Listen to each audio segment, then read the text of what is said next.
It is a very rainy day outside, which is kind of good for me because I have some inside chores that I need to do. I know last week I took you through some chores on the outside of the property, but today I have some things I need to do on the inside. But as I do these chores, I wanted to answer a couple of questions. One of the questions was regarding how do I keep the water fresh in my cabin? There's a couple of different ways that I go about this, but the first and the main way that I keep my water fresh is by rotating it.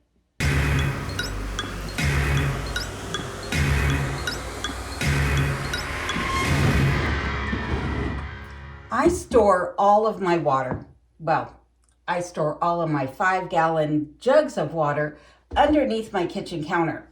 And I just put in the freshest ones that I filled up earlier today into the back and moved all of the older ones to the front. That ensures that I'm always taking the oldest water first and that nothing is left sitting here long enough to become a problem.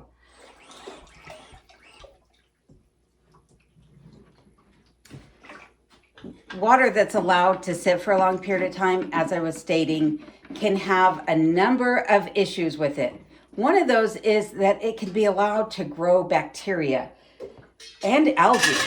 Keeping it out of direct sunlight does help, but if it's left to sit for a period of months, you could run into a problem. So one of the ways that I avoid that with my drinking water is I use a charcoal filter water filtration system, such as this Berkey here. Now this one has 2 charcoal filters in it. Really, it should probably have 4. There's ports in here for 4 filters, though I only have 2 in here because of the size of this. I should technically use more, but all it means is that it's going to drip slower through here. If I had 4, it'd just filter a lot faster. I don't drink that much water. Shame on me, I know. But if I need to wait for water to filter down into here, it just means I should have prepared ahead of time. A good rule of thumb when it comes to storing water around your home is to use it within 6 months' time. Now, keeping it out of direct sunlight, like I mentioned, is also a good practice to be in because sunlight can lead to the buildup of algae and other fungi in the water itself. There are a number of waterborne illnesses that you can contract just from drinking old water or being around stagnant water. So, like I said, using it within 6 months is the number one rule about storing water within your home. Now, again, I'm using the Berkey to filter my drinking water so that I make sure that any water I'm taking in internally has been filtered.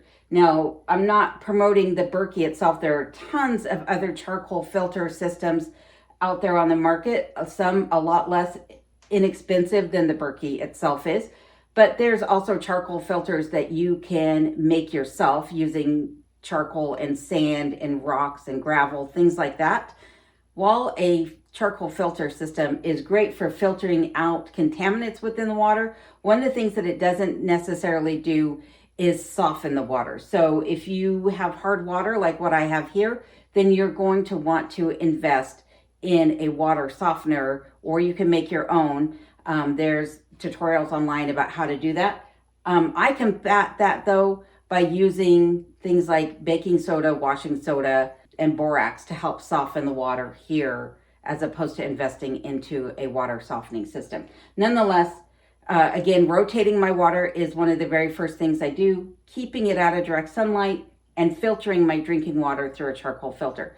Oh, and I need to get back into the laundry room because there's something I forgot to do. And then I'm going to talk to you about one more thing about my water.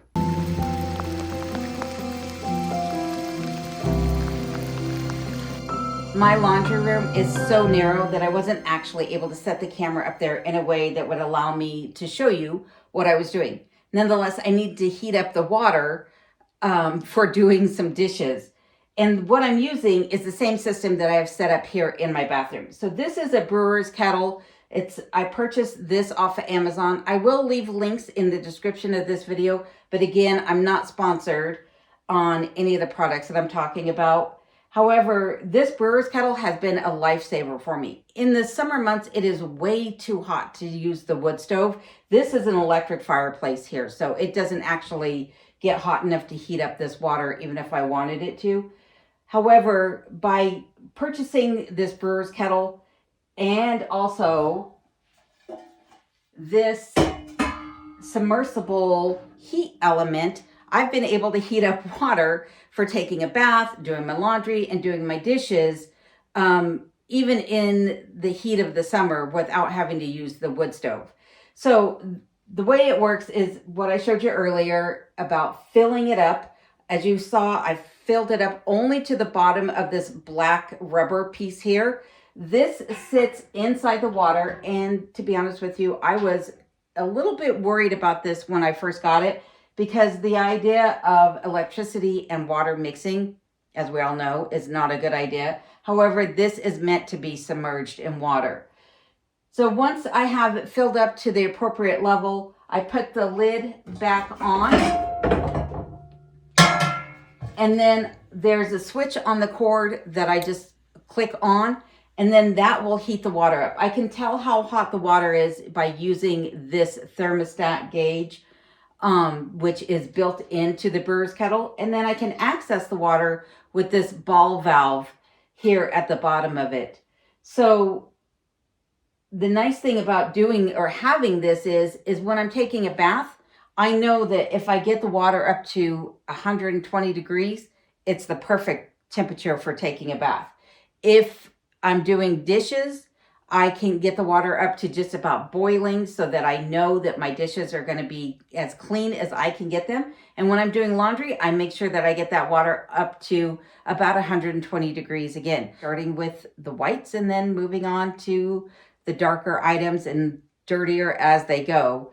But that's how I heat up my water when it's summertime. However, in the wintertime, I still use my wood stove for heating up some of the water.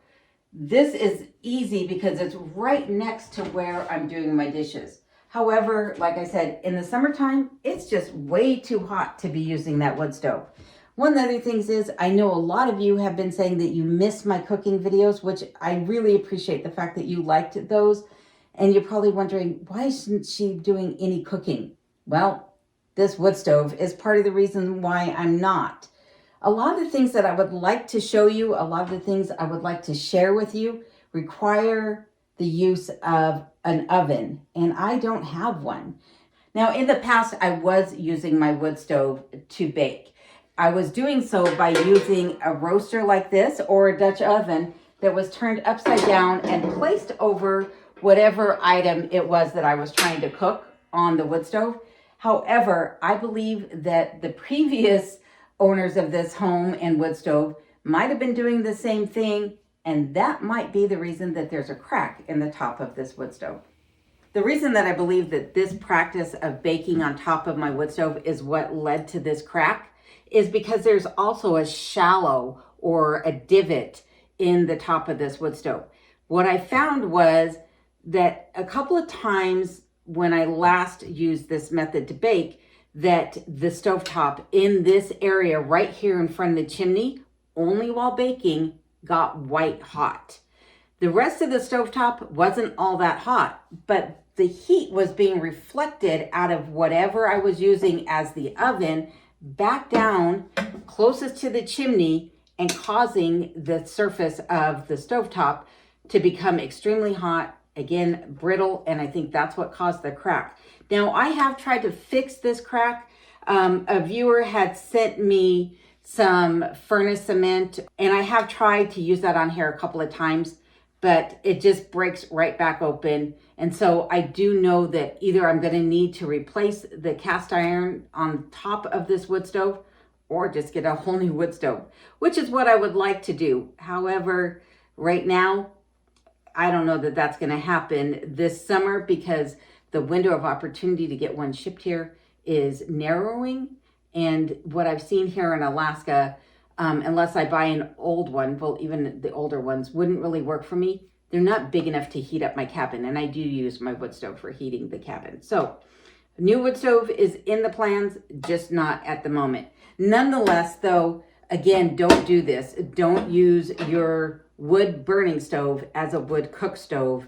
It just doesn't work. Now, I have also baked inside of my wood stove by using some refractory bricks and building up the sides and then putting cast iron grate on top of that and putting whatever it is that I'm baking right on top of that. Now that does work. It's just not really ideal. It's a little harder to regulate the temperature and it's not very conducive to showing you on camera what it is that I'm trying to do because again, it's hard to regulate temperature. So that is why you have not seen any cooking videos from me, is because I really just don't have a way to prepare food that would be easy to show you other than using my little butane camp stove, which I know you're not supposed to use indoors, but this is such a big open space that I'm not concerned about it.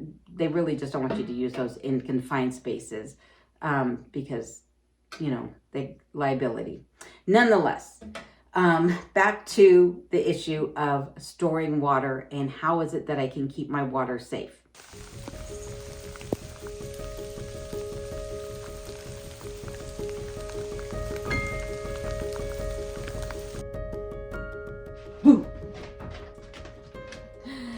The easiest way to keep your water safe is to only store what you absolutely need. 6 months, again, is about the maximum that you want to keep water on hand. And while I do have this 55-gallon water barrel here in my laundry room, this water gets used up really quickly on the days that I'm doing laundry. I use a Lehman's agitator washer to do my washing. It takes 15 gallons of water per load. So 15 gallons for the wash load and then an additional 15 gallons for every rinse cycle. And I typically do 2 cycles. So that's 45 gallons worth of water used on my laundry days. So as you can see, this gets used up really quickly. However, if this water were allowed to sit and it began to, get slimy, or I think that there might be some buildup of algae or bacteria in there, I could always throw in a cup full of bleach. Now, there's a lot of controversy about whether or not you should put bleach in your household water, but I'll leave that up to you to do your own research and to make up your own mind about whether or not you are going to do that going forward for your own water storage. I personally just believe in using up what you have in an efficient manner so that you don't have to do things like that. While I wait for the water to heat up to do my dishes, this summer I had a few videos that had a dear friend of mine in it that loves to help me around the cabin. One of the things that he likes to do, believe it or not, is help me do the dishes, though I'm not sure if I approve of his methods. He told me that he was a great dishwasher, but I'm not sure that I'm convinced. Are you a good dishwasher? You are? You're a good boy, huh?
Now, I'm pretty sure that the question regarding how do I keep my water safe actually came in regards to the water tank that I have outside that I showed last week for watering the garden.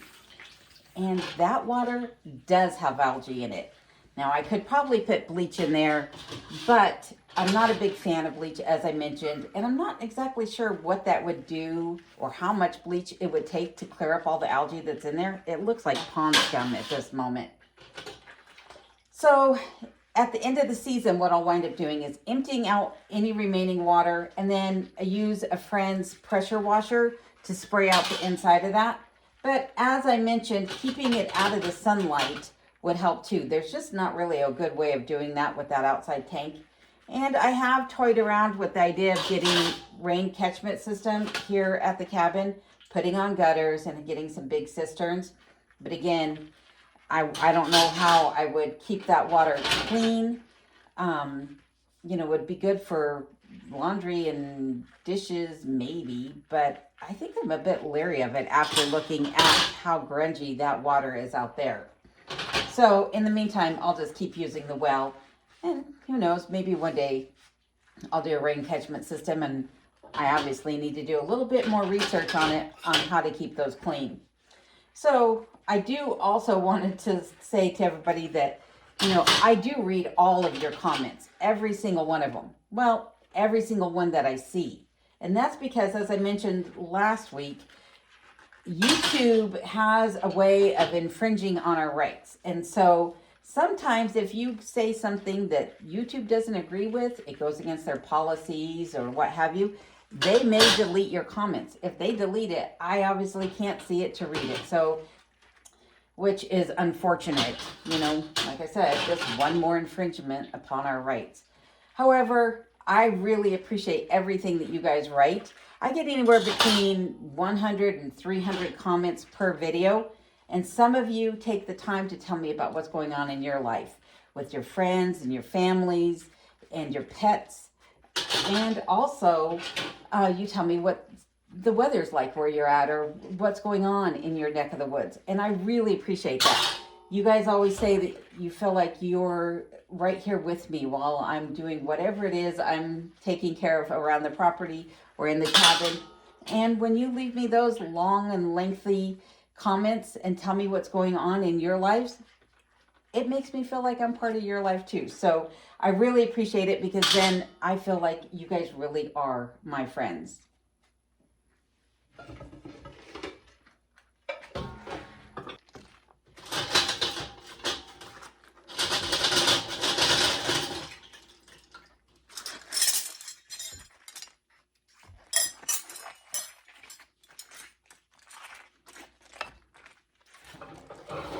There are a lot of things that will be coming up here in the next couple weeks. Summer, as I mentioned, is drawing to an end, but there's still a lot of time left, even if it seems like it's quickly closing in on me, winter that is. So one of the things that'll be coming up in the next couple weeks is that I'm getting the rest of the rock delivery done, which is going to be really, really helpful, because if I don't get that rock delivery before winter comes, that means in the spring, I am going to get more mud and be stuck just like I was before. So the, what is it called? The pit run that I've had put down already is great, but unfortunately it's, like I said, a lot of sand, and without it being compacted, it's very, very soft. So when I'm out there walking in it, sometimes my feet sink down into it. The tires have a tendency to sink in just a bit, not quite that much, but if it's water laden, that might be an issue. And after today's rain, I have a feeling that if I were to try to move one of the vehicles, that might be an issue too. So nonetheless, that's one of the things that is coming up here in the next couple weeks. I'm also going to be doing some fishing that's coming up, and hopefully I'll be able to take you guys along for that. And then what else do I have coming up? I'll be doing some work in the basement this winter. insulating that because the basement is always so incredibly cold. And then outside of that, I'll have, I'm going to be replacing that electric fireplace I showed you in the bathroom because it is an energy hog. I don't necessarily regret buying it because it is adorable. You know, even if I don't use the electric blower on it to provide heat in that room, I could still use the electric fireplace elsewhere for just ambiance. You know, who knows, maybe that'll go in the bunkhouse just so it's something, you know, pretty for my guests to look at when they're visiting. So anyhow, lots and lots coming up. There's the stair project still to be done, and the woodshed that needs to be built, a new outhouse to be built. I don't know if I'll get all that done before winter actually comes, but it is my intention to get a good start on these projects. And the stairs, the replacing of the electric fireplace, the basement, those are all projects that will take place this winter. But the things outside, the rock delivery, the woodshed, and maybe that outhouse, those are going to get done before the first snow falls. Fingers crossed anyhow. A little hard to cross them with these gloves on. Anyhow, I'm going to finish doing these dishes, and then I need to get off and get my laundry caught up. So I will see you again, or you'll see me as I keep having to remind myself. We'll see each other. How's that? In next week's video. I'll be back then. Until then, please stay safe and take care. And thanks again for joining me today. I really appreciate your company while I tend to these chores.